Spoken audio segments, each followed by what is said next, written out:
Oh dear me, oh my. What am I going to do? Oh my God. What am I? What have I gotten myself into now? Oh. Oh my. Are you still alive?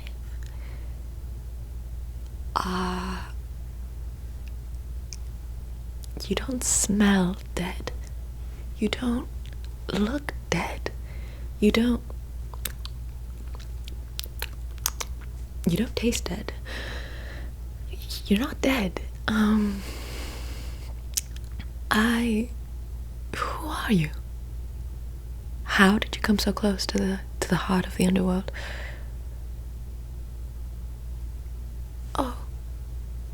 Oh dear, please don't. You will not think. You will not pray. You will not even come up with a single word inside your head. You will not. You will not summon my mother. You will not do it. I will not have it. You will not do it. If you do it, you are in the underworld. It speaks for itself. How is she doing? Is she really upset? Is she really scared? Yeah, that's my mother. She can be a very temperamental one. Oh dear, what have I done? It seems I've made a boo-boo. Oh, don't mind it. Those are the demons of the underworld. Those sounds of meow. That's how demons sound. Oh, for goodness sake.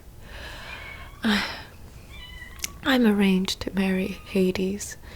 We're running away and getting married together because we just love each other very much. We love each other so much. And we just want to be together. But my mother does not want me to move in with Hades because Hades is in the underworld.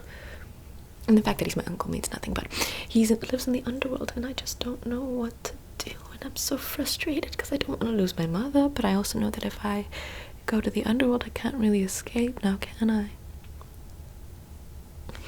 Yes, we're scheduled to get married in the underworld. He has arranged a very beautiful pomegranate wedding cake and pomegranate appetizers and a pomegranate entree and pomegranate little drinks, like a juice, like pomegranate juice. It's very delicious. It's very beautiful. In fact, you're invited if you'd like. Actually, you're not invited. Actually, never mind. I spoke too quickly. I spoke a little too quickly for my own good. But I don't want to upset my mother. And I know she won't come if I get married to Hades. She won't be there. And what kind of a daughter doesn't want her mother to go to her wedding? That's awful.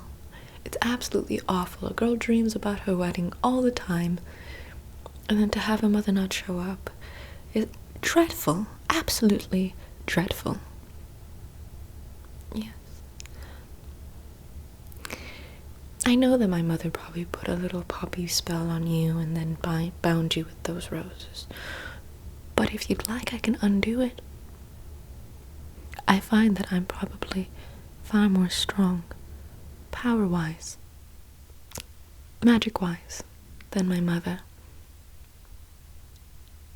You see, spending time with Hades in the underworld has recharged my abilities, so I have both the power of my mother and the power of my husband, the power of agriculture and earth and nature, and the power of the dead. So, I'm not really someone to be reckoned with. For any little thing, I want things to go according to plan. My mother will show up to my wedding, and I will get married to Hades, and we will live together forever. It's true. I will not have it any other way.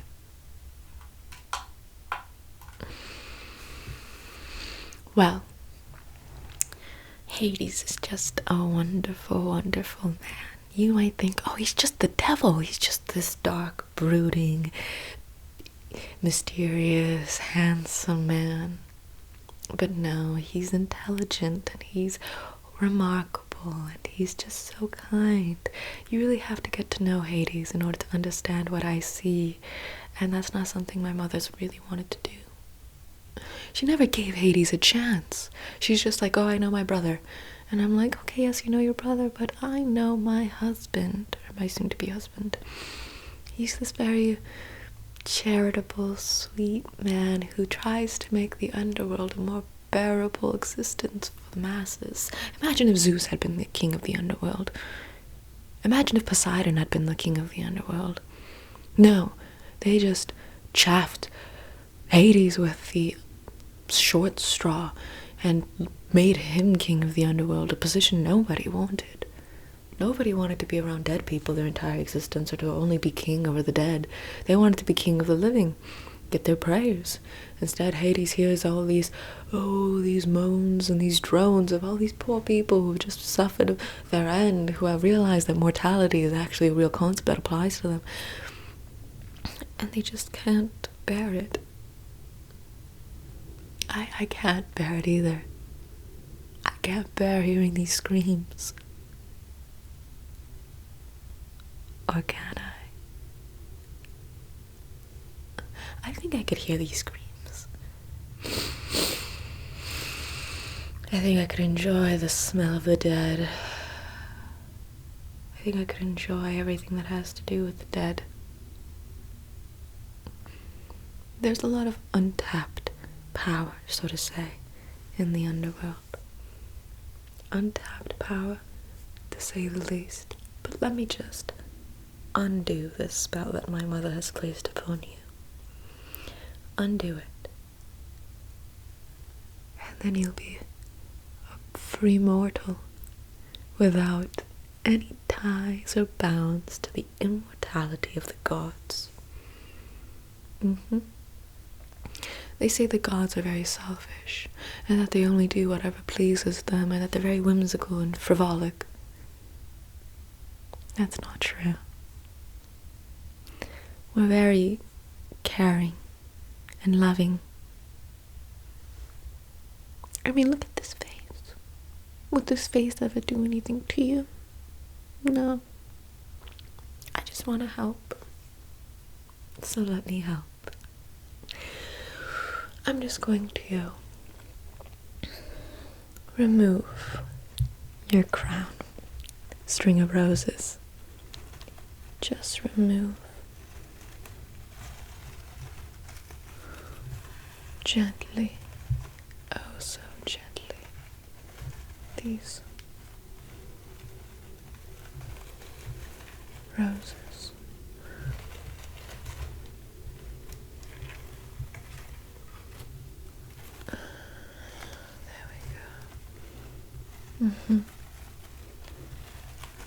Do you feel better already? Yeah, I hope so. There we go. One down. Now place it around me. Just like that. Now I'm just going to remove this one. And I'm going to just remove it oh so slowly. Do you feel a little more free and mobile? Perfect. Absolutely perfect. There we go. How do you feel now? Better? Brilliant. I'm going to just put this on me.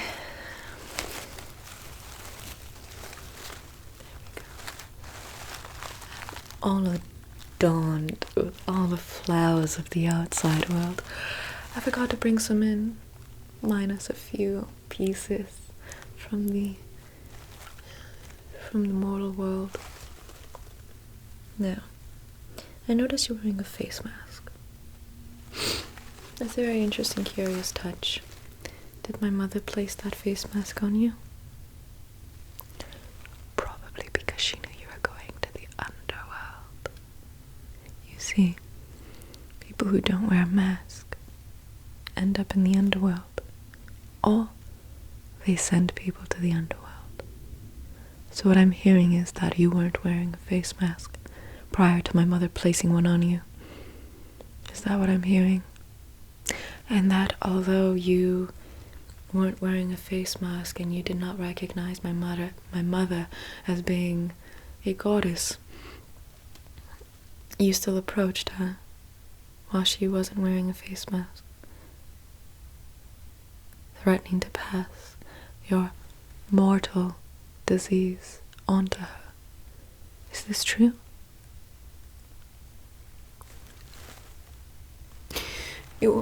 You risked my mother's life just because you wanted to approach an attractive woman. That just won't do. It won't do at all. I'm going to remove this from you now.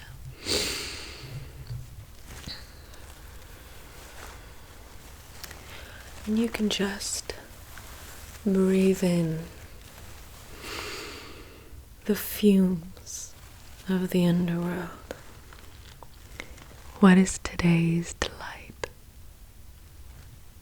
COVID. The oxygen is pure COVID. Welcome to the underworld. Now, I did have one little parting gift from the mortal world, and it's my puppies. My little puppies. You're acquainted with the puppies by now, I imagine, considering how my mother used them on you to find me. And you found me. Excellent job. Really just bang up job. I'm gonna just tie these right back on up. No. Don't you move. Don't you run. Don't you hide. It's a waste of time. There's nowhere for you to go. This is the underworld. Mortals can't escape. Unless they have Hades' blessing. But I am Hades. I hold his heart. I hold his mind.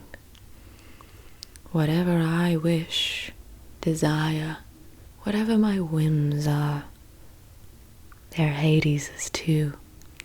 So, I'm going to be placing a little spell on you with these puppies. I'm going to put a little spell on you. And you're going to do as I wish. You're going to do exactly as I wish. So, what you're going to do, you're going to go to the very bottom of that pit, and you're going to dive head first into that little whirlpool, and you're just going to bathe in the disease that is now plaguing your world. You will pop right back on up, and you will see Hades, and Hades will finish with your torment. He won't torment you. That's my job. He'll just end you.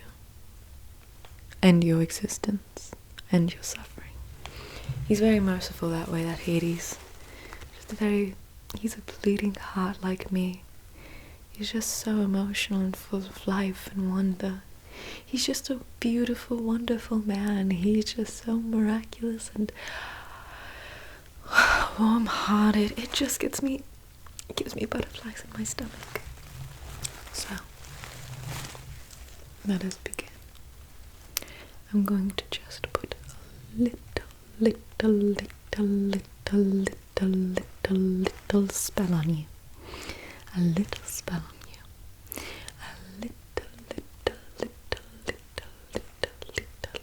spell on you. And in this spell,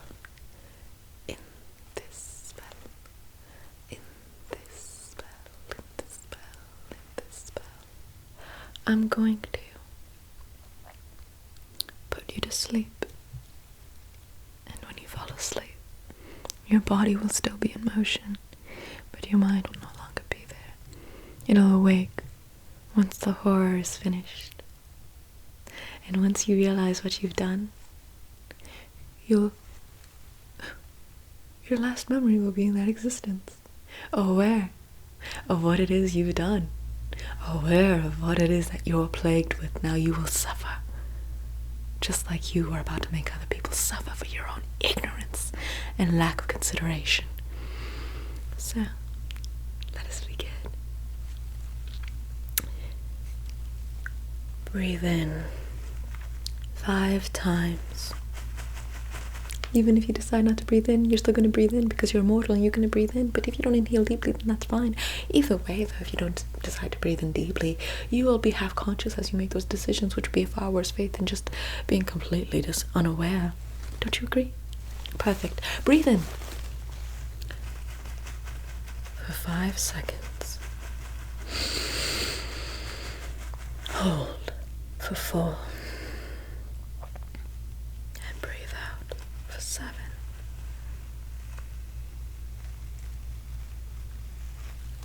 Once again, we're going to do this 5 times. 5. 1, 2, 3, 4, 5. 5. So, breathe in 5 for 5 seconds. Hold for 4. And breathe out for 7.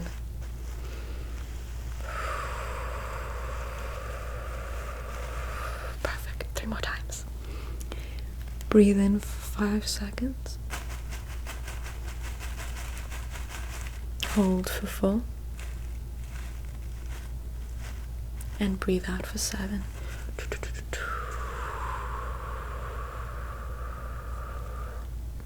Perfect. 2 more times. 2 more times. Breathe in. 4, 5. Hold for 4. And breathe out for 7.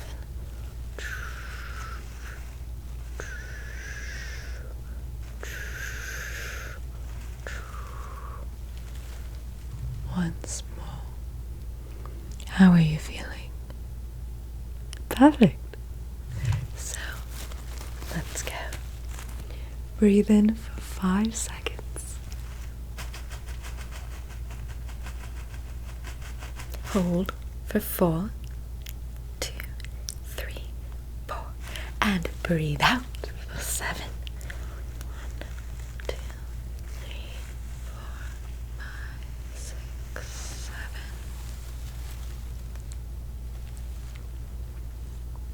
Hello. Are you there? Well, isn't this a little dazzle? Isn't this a wonderful little parlor trick that I've come up with? Now, what I want you to do, what I want you to do, I want you to take 7 steps to that vortex, that green little vortex. Plunge yourself into it and remain there for 20 seconds. Once you've remained within that saturated, diseased waters for 20 seconds, I want you to come right back up for air. Crawl out of the cesspool, becoming the disease you chose to spread. And I want you to return to me for further instructions. Do you understand? Nod your head if you understand. Perfect. Now, go on. Take a walk. I'll be waiting.